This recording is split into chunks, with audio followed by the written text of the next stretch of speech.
All right, so I know close only counts on horseshoes and hand grenades, but the Dolphins have been as close to victory the last two games as they could have been without actually etching a tally in the win column.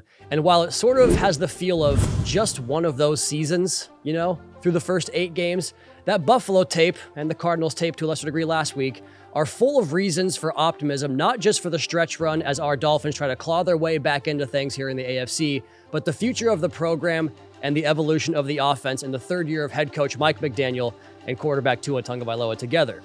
The Dolphins found a fantastic mesh point of balance, of brute physicality, of just lining up and playing downhill football, and that paired with a quarterback who had all the answers to the test, played on time and in rhythm, and put the football into spaces where his eligibles, his backs, receivers, and tight ends could milk every single yard out of every single play afforded to them.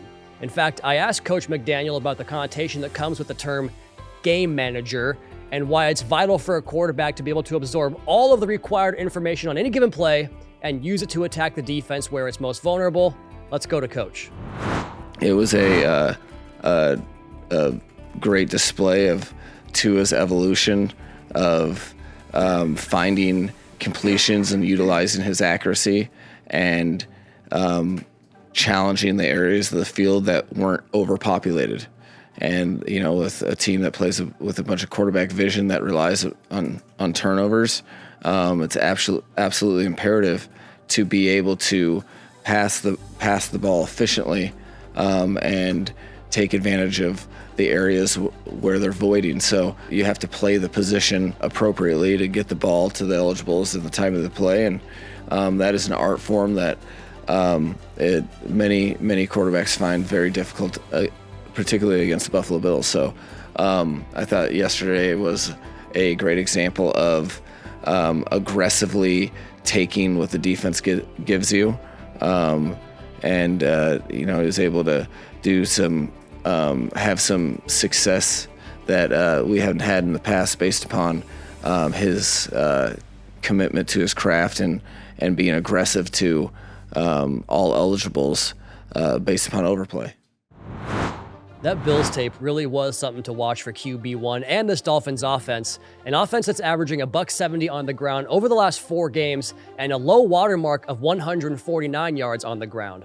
They're getting to that with a diverse run scheme, and they're getting to the quick game and the passing game against defenses presenting all these coverage shells designed to prevent Tyreek and J-Dub, Jalen Waddle, from showing the defense their taillights on those lengthy scoring plays we got used to the last couple of years. The result of that is an offense that, over the last 2 weeks, is averaging 3.6 points per drive. For posterity, the NFL average right now is 1.88 points per drive, nearly double. That's 6 touchdowns, 4 field goals out of 15 drives. That means they're scoring on 2/3 of their possessions, and I think that's a repeatable flow given the way the whole offense is clicking right now down the stretch. And they're going to need it too, especially against a high-powered Rams offense that features one of my personal favorite quarterbacks to ever play this game. With Tua and Matthew Stafford going head-to-head, you get a premier matchup between marquee quarterbacks that excel with the same areas of their game: anticipation, the way they manipulate the defense and move them around the field, and their ability to put the ball on the proverbial keyhole. Perfect accuracy, just deadly accurate all day long. We saw Sunday in Buffalo turn to a whoever has the ball last is going to win this game type of matchup. And given the penchant for these Dolphins and Rams offenses to get hot in quick succession, we could be in for a similar game script in prime time when the Dolphins travel to Los Angeles on Monday Night Football. It's fitting that the two regions of the country that are full of the most glitz and glamour, I think, Hollywood and South Florida, are bubbling over with star talent on their respective rosters. We mentioned the quarterbacks. Both of these signal callers have an embarrassment of riches in terms of weapons with which to attack opposing defenses. We know about Reek and Waddle, but in what I thought was the best performance of Tua's career from a pure execution standpoint, he found 9 different Dolphins targets in that game. And Stafford is one of the few quarterbacks in the league who has 2 receivers that can enter that conversation with Tyreek and Jalen about who might be the best 1-2 punch in football. Puka Nacua had 1,500 yards last year as a rookie, while Cooper Kupp won the Triple Crown back in 2021. Most catches, yards, and touchdowns for a receiver in the NFL. Both sides have strong run games, with Kyren Williams leading the charge in LA, with Mostert, Wright, and Achane getting it done here in Miami. And speaking of Achane, 19 touchdowns and 16 career games. What a start to his career. When predicting this game, it might come down to which defense can get the key takeaway or stop on that side of the ball. We saw Jalen Ramsey make a game-changing play in the Buffalo game, while Jared Verse and Braden Fisk provided the pressure for the Rams, while Cameron Kitchens had a pair of interceptions, including a 105-yard pick six in the win over Seattle. The Rams are red hot right now. Winners of the last 3 games, back to an even 4-4, 500 on the season, and right in the hunt in the NFC West, while the Dolphins are desperate for a victory. It's a big hole to dig out of at 2-6, but if Miami keeps playing the way they did offensively, and they can get this one on the road, it could set up for a stretch run, especially the next 2 games at home against the Patriots and Raiders, for the Dolphins to get hot and get back into things. Making his Dolphins debut here from the Baptist Health Studios on Dolphins HQ, you know who he is. He is the great Kyle Krabs. And Kyle, I was thinking about this as I prepared the intro for this episode. It felt like the game against the Bills was another evolution in the passing game in terms of taking, what the defense gave you, so to speak, but doing it in such an efficient way and such a, kind of like you talked about, on time, on schedule operation from Tua, where he was maximizing those short throws to get more run after the catch and create explosives through that way. So I guess my question is, Kyle, is that kind of how you saw it? And what would the Dolphins' adjustment be to that? What's next with how this offense has evolved? If you have that many of your bases covered, it really just becomes a matter of coming into a game, what does the opposing defense want to prioritize taking away? Because the easiest way to negate a lot of what the Dolphins do in the run game is to put a defender directly over top of the center and cap the center, because of how impactful Aaron Brewer is on combos and getting up to the second level and backside cutoff and all that kind of stuff. But the moment you do that and you take an extra lineman and put his hand in the dirt and you put him directly over top of the center as a nose, you've removed the player in coverage on the back end. And that changes the math on how you're able to space the rest of the field in coverage with the 2 explosive receivers that you have. So what's more important to you? Do you want to live and die by the sword with explosive plays because you're going to play an odd front and cover up the center? Or are you content? And Taron Johnson, after the Bills game, really said this out loud. He was asked about the Dolphins running for 149 yards, and they asked him, how do you guys get better at that? And they're like, they got these great explosive weapons in the passing game. You try and limit that and just live with the rest of it. A red-hot Rams team, a quarterback that, golly, Kyle, Matthew Stafford is something else. What is your forecast for Monday Night Football here, Dolphins and Rams? It's tough luck for Miami because it sounds like they're at least activating the practice window for a couple of their offensive linemen in this game too. You compound that with, this is a very 11 personnel heavy team with wide receivers like Cooper Kupp and Puka Nacua, who throw a lot of problems at you. I think Miami, from a coverage perspective, they should feel like they have horses to be able to win in coverage between Kendall Fuller and Jalen Ramsey, and you need to be sensitive to Kyron Williams as a pass catcher for this football team. But I think they have some personnel matchups that they can like. It's really just a matter of winning the point of attack. And I think this is a big Zach Sealer spot, provided he is able to come back. If he comes back, I think it really helps your outlook against this Rams offense. Really, really good stuff. He's at Grind the Tape on Twitter. He's the host of the Locked On Dolphins podcast and Locked On NFL Scouting podcast with our guest last week, Joe Marino. You can find his written work on his Substack, Touchdown Miami, and of course, the draft lead for the 33rd team. Kyle, you're a gentleman and a scholar, buddy. We appreciate you every single week here on Drive Time and your debut episode of Dolphins HQ. Thanks, buddy. Of course, Travis.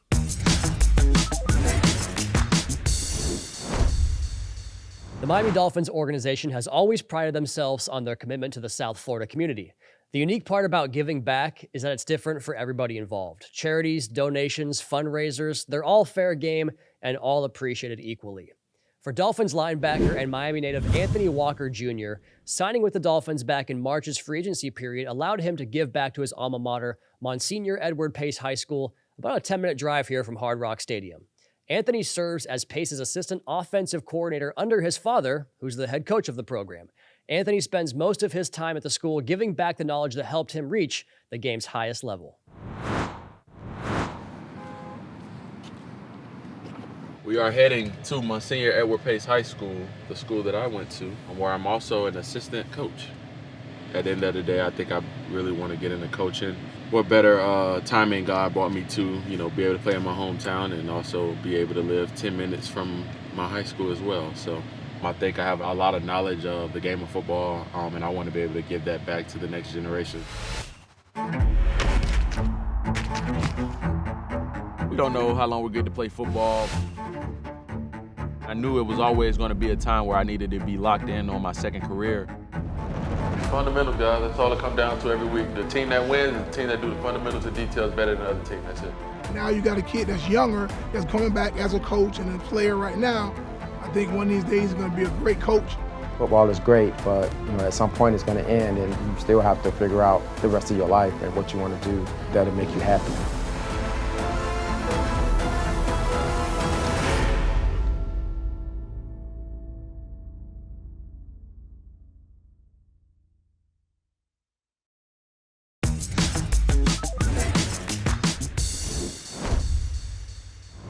Out here celebrating my husband's 50th birthday with the Jason Jenkins Day of Service. It's probably the best day of the year, to be honest. It could be sad, but it's wonderful that we can come out here with Miami Dolphins organization, our community partners, and my children to celebrate their dad's birthday and all of what he gave back to the community that he loves so much. It would have been Jason Jenkins' 50th birthday. We miss him every day, but what he did impact this community, we're going to carry that legacy through every day here in South Florida, and today's just a special day to celebrate him.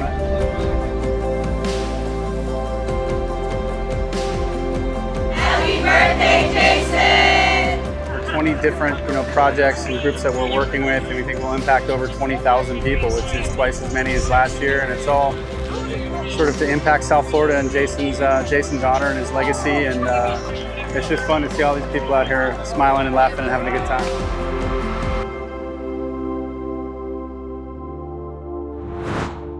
Last week, we celebrated a man who, in my opinion, is the greatest Miami Dolphin of all time.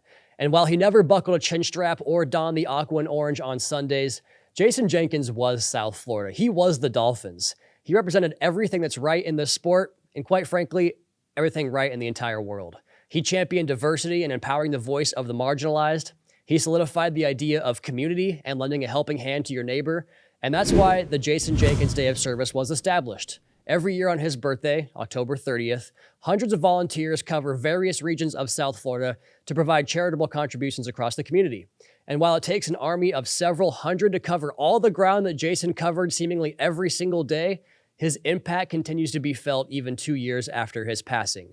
The number of Jason stories I heard during the day of service warmed my heart and reminded me of all the wonderful memories Jason helped me create, and not just within this role with the Dolphins, but in our time shared together as coworkers, as visionary and executor of said vision, or plainly as friends.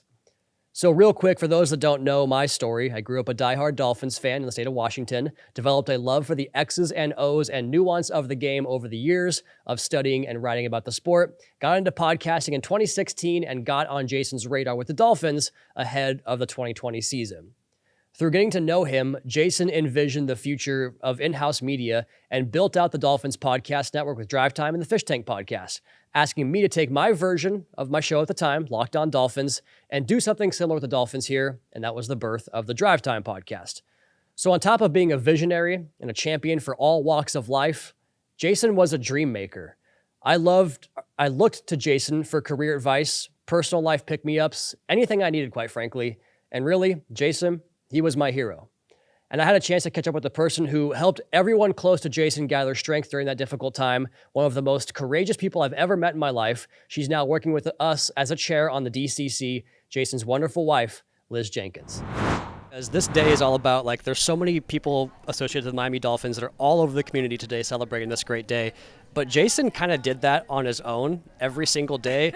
I'm curious to hear from someone that knew it better than anybody else about how he was able to be so widespread in the community. I still really don't know how he did it all. His calendar was very, very busy, and then I would add things on top of it, making sure he was at the kids' things. But no, he did. He really did love to be in the community. He would just sort of just do back to back to back and just keep going and going. And he just loved being in the community. He loved making connections. He wanted people to feel special. He wanted to know that the Dolphins cared about what goes on in the community that they are in. And I think that's why his legacy has continued, and that's why people still do it. Thank you very much, Liz Jenkins. We appreciate your time so much today. Thanks.